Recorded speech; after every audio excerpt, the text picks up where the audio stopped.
দীঘা, পুরী, দার্জিলিংয়ের পরেই রাজ্যের পর্যটন মানচিত্রে গুরুত্বপূর্ণ ভূমিকা পালন করে রাঢ়বঙ্গের পুরুলিয়া জেলা। বছরের বিভিন্ন সময়তেই পর্যটকদের আনাগোনা থাকে এই জেলায়। জেলা জুড়ে রয়েছে একাধিক পর্যটন কেন্দ্র। তার মধ্যে অন্যতম ঝালদার শিলফোর পাহাড়। ঝালদা শহরের প্রাণকেন্দ্রে অবস্থিত এই গুরুত্বপূর্ণ পর্যটন কেন্দ্র। বছরের বিভিন্ন সময়তেই বহু মানুষ এখানে ভিড় করেন। পর্যটকদের বেড়ানোর তালিকায় থাকে এই গুরুত্বপূর্ণ পর্যটন কেন্দ্রটি। বিগত বেশ কিছু বছর আগে পৌরসভার উদ্যোগে সাজানো হয়েছিল এই পর্যটন কেন্দ্রকে। তবে ফের এই পর্যটন কেন্দ্রের করুণ অবস্থা হয়ে গিয়েছে। তাই এই পর্যটন কেন্দ্রকে নতুন করে সাজানোর দাবি জানাচ্ছে পর্যটকেরা। এ বিষয়ে শিলফোর পাহাড়ে বেড়াতে আসা পর্যটক সঞ্জীব রঞ্জন কেশরী ও পুনম কেশরী বলেন, ঝালদার ঐতিহ্য এই শিলফোর পাহাড়।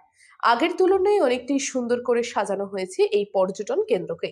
তবে আরো বেশ কিছু সৌন্দর্যায়নের প্রয়োজন রয়েছে, কারণ অনেক কিছুই নষ্ট হয়ে গিয়েছে।